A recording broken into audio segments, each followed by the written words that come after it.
What's up, everybody? Welcome back to the Central Virginia Sport Performance Podcast. As always, I'm your host, Jay DeMayo, and today I am super excited to get to be able to talk with a guy that knows what weather in Rochester is like in the winter, and that is Tyler Curtis down at FAU. Tyler, how you doing, man? Welcome to the show.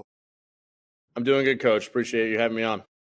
And hey, listen, before we get too far into this, bro, let's let everybody that's, here live on Riverside and YouTube and everybody that's going to be listening to the podcast starting Monday know, who is Tyler and what brought you down to FAU? Yeah. So I am currently the Assistant Director of Strength and Conditioning for Olympic Sports here at Florida Atlantic University. I work predominantly with the baseball, softball, and indoor volleyball team. However, I've kind of worked with just about everybody here at some point in some capacity, whether it's coverage or whether it's been team assignment changes, stuff like that. So before here, I was at Fort Bragg, now Fort Liberty, up in North Carolina, up in Fayetteville, and I was a tactical strength coach for them. I've had a pretty interesting career journey here. Started in the Division I sector, coaching football up at Syracuse University as an intern, 10 years ago now. Went from there to the D2 level, private sector, back to the D3 level, and then D3 to tactical, and then tactical to here. So it's been kind of a winding road in terms of a career arc, but that's kind of where my journey's been. Syracuse was, like 2016? Yes, sir. So was that Hal Luther was still there? Or was that right after Hal left? Who was the director then? So that was Coach Sean Edinger. Okay. So Coach E. Yep. And then I was working with Jose Rodriguez, Wayne Tuckerson, and Jeff Sobel. So Jeff Sobel is now over. He's the head over at San Diego State football. So, and they're having a hell of a year right now. So shout out to them.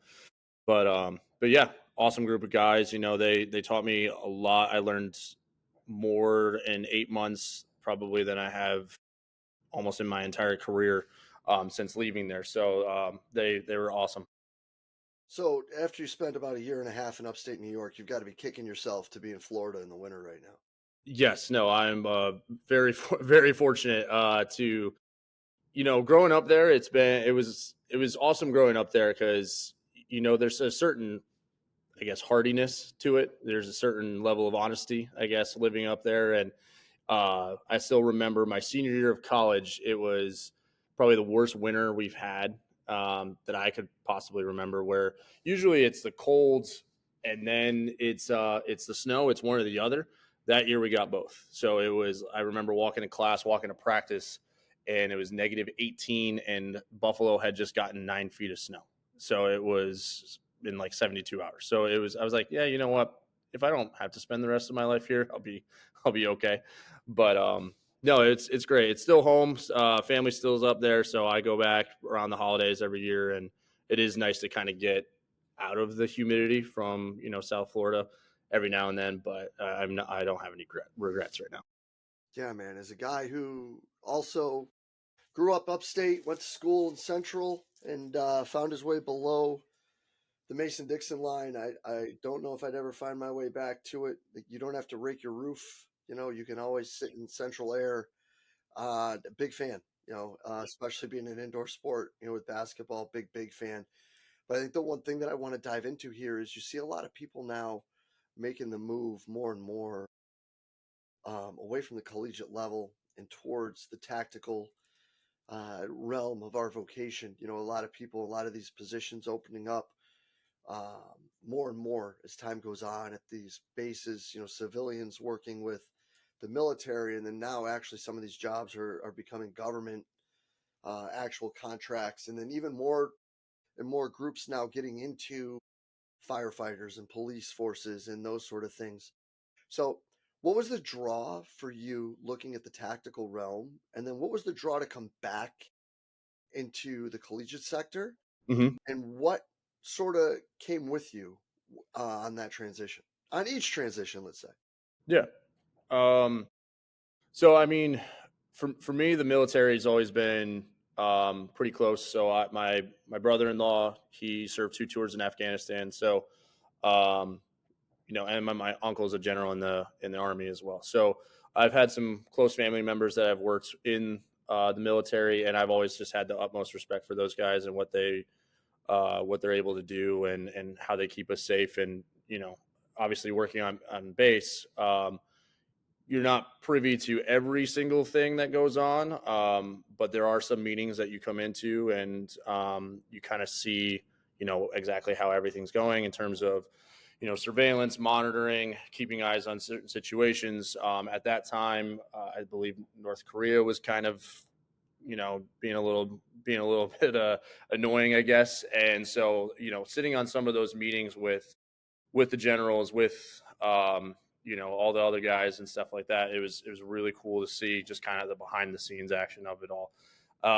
So I've always had the utmost respect for them, and that's kind of what drew me to it. I was working in the private sector at the time up in Philadelphia. I was also working as a Division III strength coach there at Widener University. So, unfortunately, Widener University decided to go into a different direction. I thought potentially I might go full time in that role, but we couldn't come to an agreement in terms of salary and some benefits, stuff like that. There was actually the brand new position there, so they were still kind of working through the kinks and everything. So ended up leaving Philadelphia and kind of coming down there and trying something brand new. I'm very much a person that's no stone unturned. I got into this because I wanted to be the best coach I could possibly be, and it doesn't necessarily matter who's in front of me. I haven't necessarily been obsessed with one particular sport or one particular avenue. So I'm always game to try it all. And so long answer, but that's pretty much kind of what got me there. Once I got there, it was very interesting in terms of just the dynamic and just kind of seeing command shifts and stuff like that and how that all works. When I got there had just been a brand new command shift. So the rules and stuff like that and how things operated changed just prior to me getting there, about a month earlier, I think it was.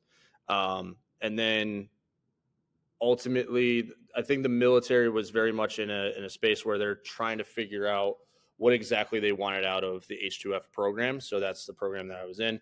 How many contractors do they want? How many, who they want to kind of run the entire thing?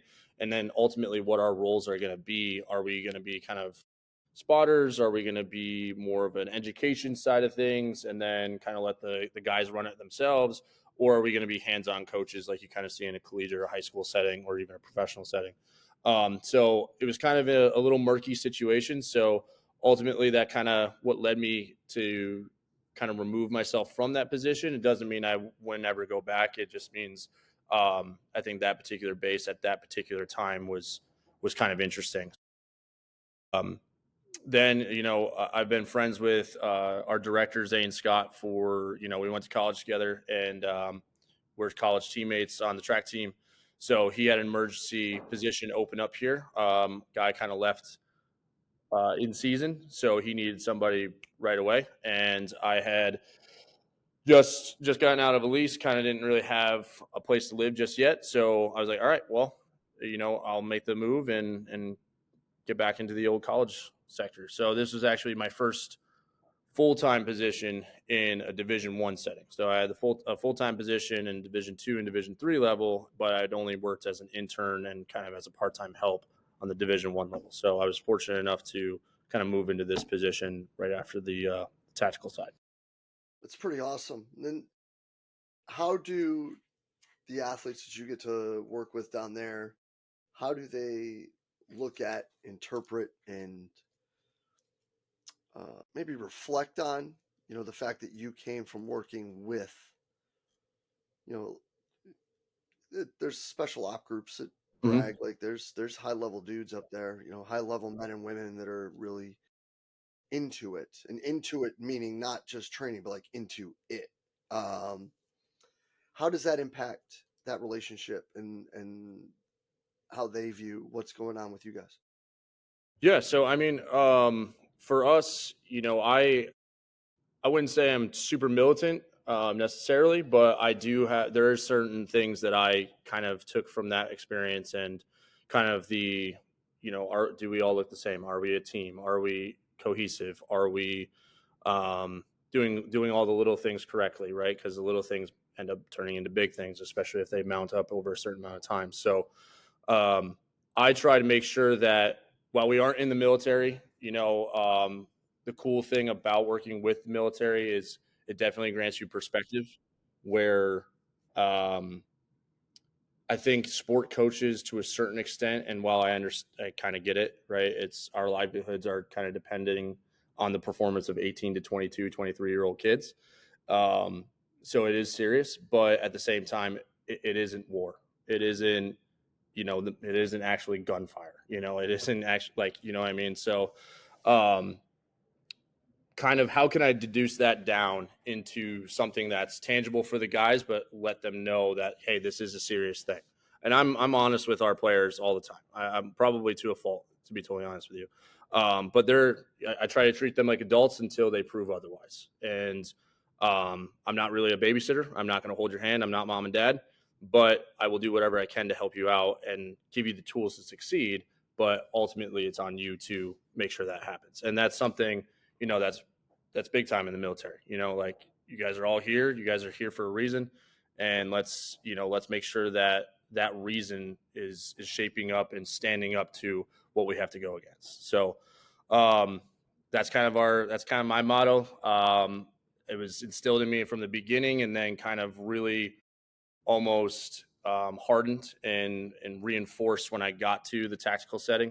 And then moving on from there, I try to take something from every place that I've gone and ultimately make the place better because of it. So it's kind of where we've been. No, that's great, man. And I think that understanding how all those things connect and bring things back together is really important, especially in today's day and age. Or whether it's fair or unfair to say, I think a lot of these kids at this point now um, run from the little things because they run from the big things, as Mm-hmm. opposed to being able to stand up and make sure they're dotting their I's and crossing their T's and doing the things that need to be done in order for them not to pile up, like you were talking about. Yeah, I mean, it's for us. I try to preach proactivity as much as I can. Try to be as proactive and on top of things ahead of time as you can be, because I mean, I share stories all the time. I used to be 21, 22, 23 once upon a time. I was a procrastinator and it never helped me, right? It never benefited me in any way. Like, be proactive, be on time. The big three things that I always preach to our athletes is urgency, effort, and attitude. And that's kind of like the cornerstone or philosophy, if you will, from the coaching side of things that I try to adhere to myself and then impart that on our athletes. So, because guys, like, I mean, it's really unfortunate. It's really sad. I mean, we had a couple of really sad weeks in the sporting world, with the Cowboys player and unfortunately the women's soccer player that passed away because of cancer and stuff like that. Like, these are real stories, right? These are real things that happen. Um, so you never know how much time you do have, and not trying to make that into a morbid thing or like something that you should dread, but more so from a gratitude side of things. Like, you're here for a reason. You have a purpose about you, and you only get a limited amount of time to do this stuff. And then the biggest thing that I fear as a coach is an athlete coming back to me, say it's an alumni game, say it's, meet them out for whatever random reason. And they're like, you know what, coach, I wish I did more.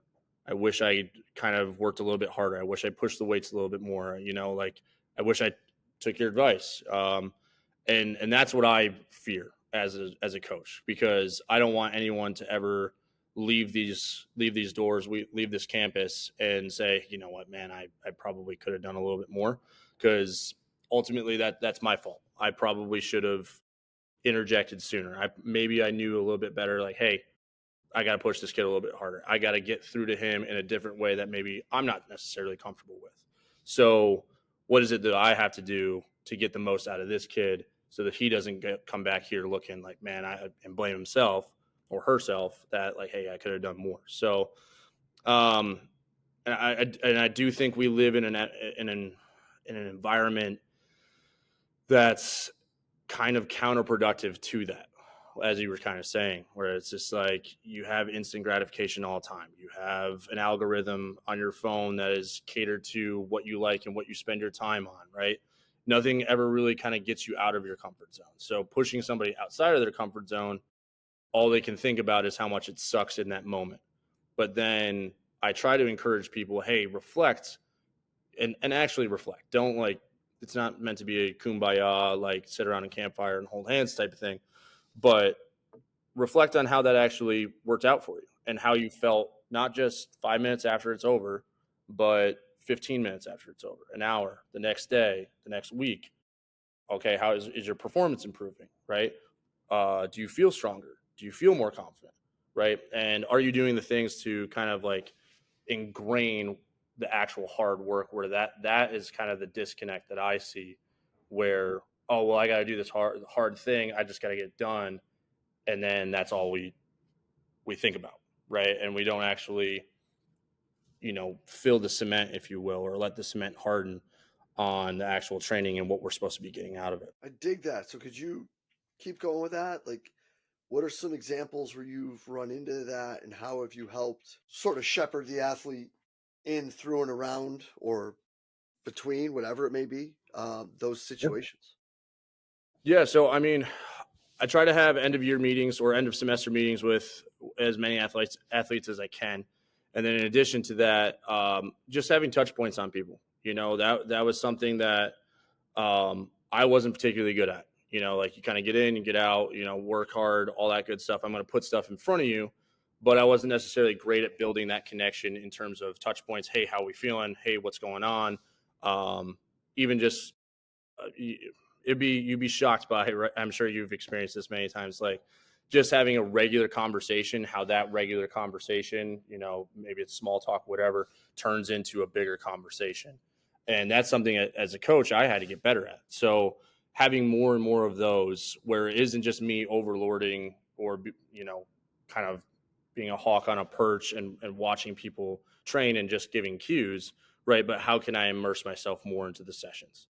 So that was something as a young coach I was pretty bad at. So that I had to really kind of train myself to get in good with that.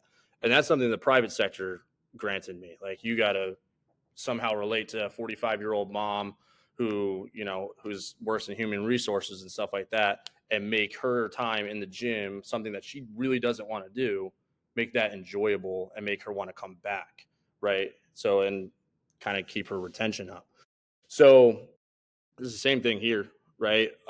Yes, they're quote unquote forced to be here. Yes, it's part of the programs, but how can you make it so, yes, it's hard, but we enjoy the hard work? And so for me, it's I'll put things on cards. I'll put subjective feedback. Hey, soreness, how you feeling? All that kind of stuff. Sometimes it's asking random questions. If you could have dinner with anybody in the world, who would it be? And then force them to kind of think and get outside their own headspace a little bit. And just kind of having all those touch points on folks and making sure that you're checking in on them and that you're genuine about it. It isn't just me asking for the sake of asking. It's, hey, like, what can we get better at? What are you concerned with? Because these are high level athletes, right? They're Division I athletes. They have an inherent drive to them that they wouldn't be here if they didn't.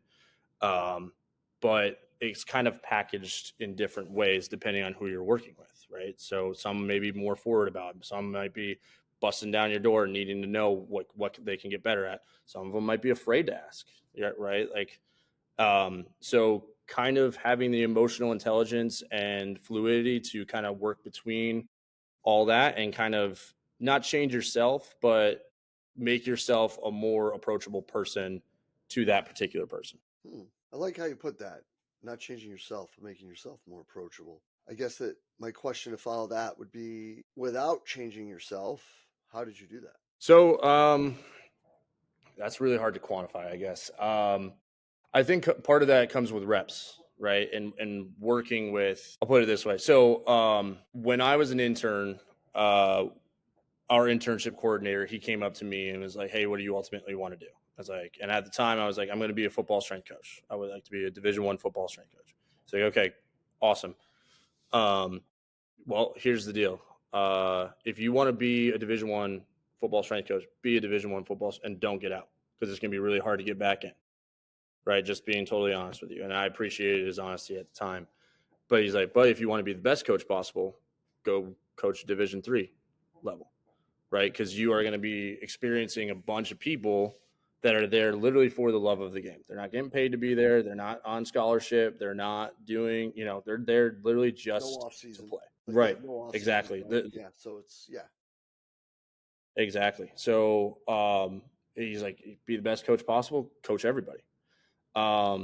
So for me, while my career trajectory has been, I guess you could say, strange or abnormal, I think it has granted me a certain level of perspective because I've been able to talk to so many different people from so many different walks of life that, it's just like anything else, right? You get reps at something, you're typically going to get better. Practice makes perfect. Not saying that I'm a perfect coach by any means because I still have plenty of things I got to work on, but you know, you find out that people aren't so different, right? It's not that like, oh, like how do you change your programming or how do you change your approach between male and female athletes? I mean, I do, but I don't really, right? Because if you're constantly changing yourself, right, you come off as inauthentic, in my opinion. Um, so do I walk the walk? Do I talk the talk? And then ultimately, can I um, find what grounds the athlete themselves? Right? Why are they here? What is it that they're looking to get out of this experience? And that might change from person to person, but the underlying kind of push to that reason is probably fairly similar. Um, did they grow up in a rough household, and they had to get out? Did their parents sort of kind of push them or force them into it or live vicariously through them? Like these are things that are going to come up at some point, right, wrong, or indifferent. But getting to getting to the athlete's underlying level of motivation has been huge for me, and um, just having those conversations. And the one thing I would say in my particular situation here, I'm not able to travel with our team. So I think that's something, Lily, our director, Zane, they're able to do that because they're around their athletes so much, which I think is a super awesome thing about this field where you do get to kind of really get to know people personally. So whenever I do get the opportunity to travel with the team, say, we got volleyball conference championship is coming up, the tournament's coming up this week. So I'll be traveling with them. Like that's where you can kind of double down on that stuff where, seniors, where are you going after this? What's happening after all this? Hey, younger kids, what do you want to work on? What do you want to get better at? Starting next year, start having those conversations without it taking away from ultimately trying to win a championship, but kind of making sure that you're kind of there like, hey, there's more to this. yeah. I mean, it kind of just leads into the whole like coaching the person, not the athlete. Mhm. Exactly. Yep. Yep. And I think that too, like, I guess my main problem with social media is because it's the opposite of what you just said. In a lot of respects, it's this periodization program, this okay, this methodology, this piece of equipment, whatever the case may be. Like, well, great, but how does that affect the athlete, right? Um, how does that get that particular athlete better?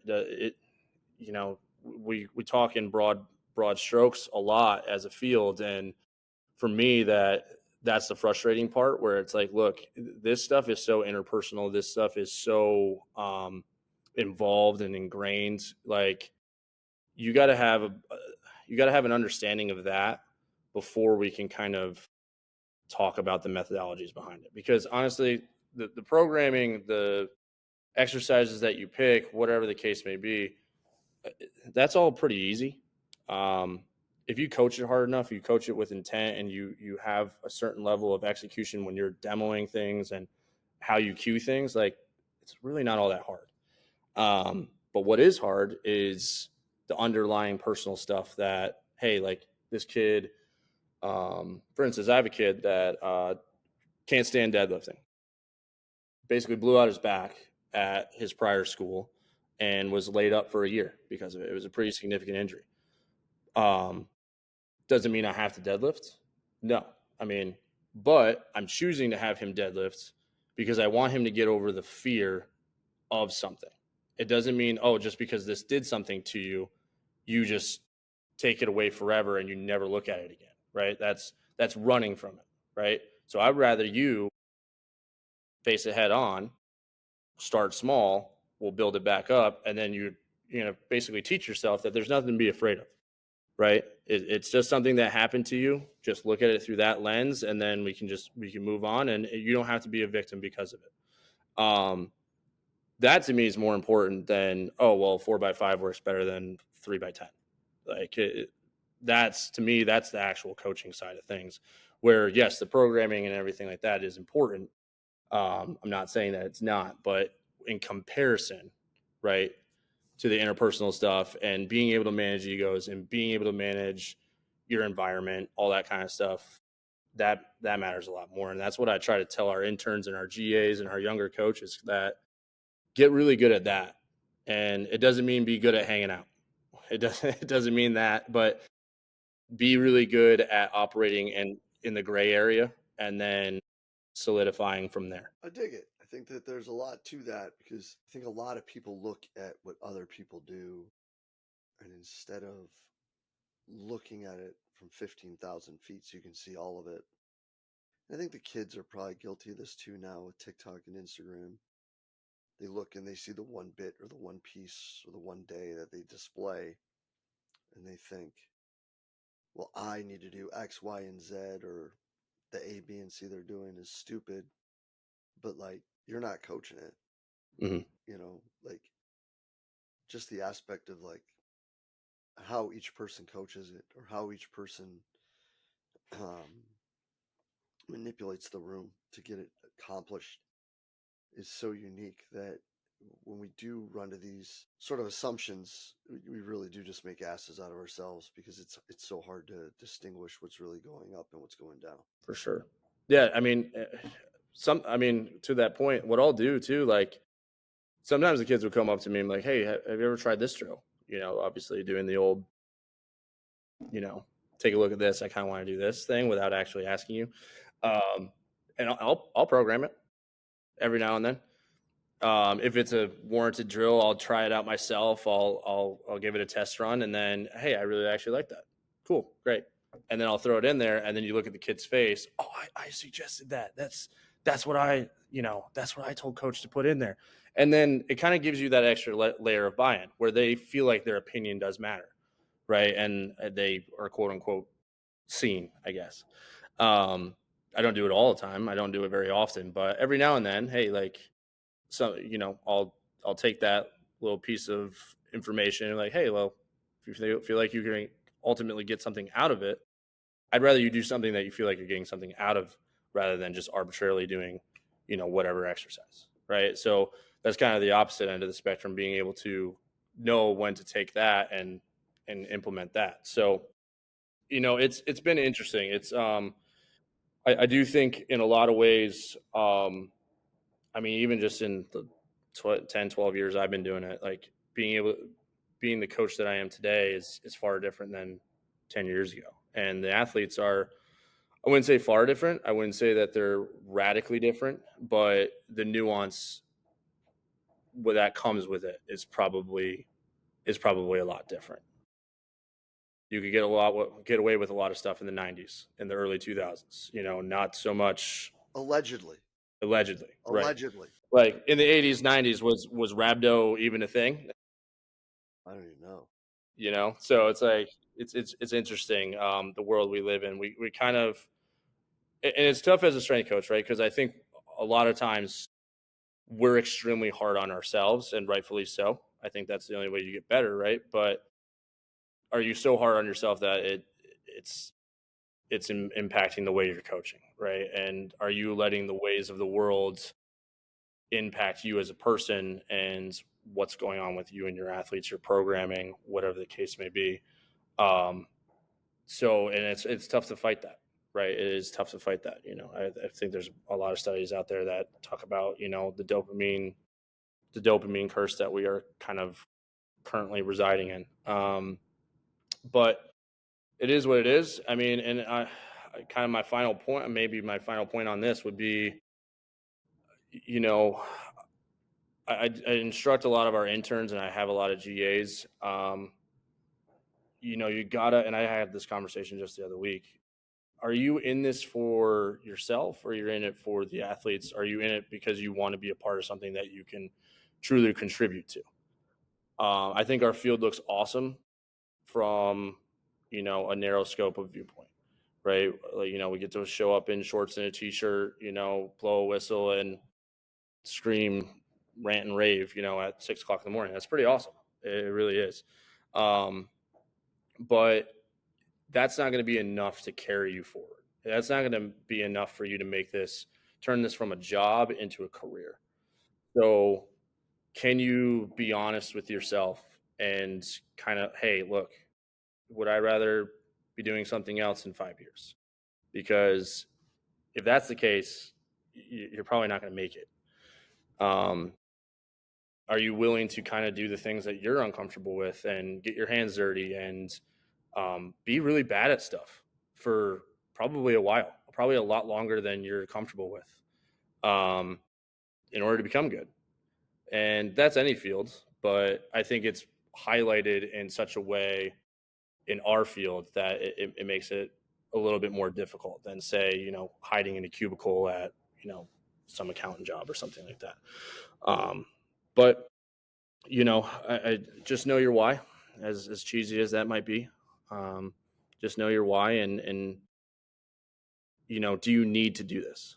It's not do you want to do this, or do you need to do this?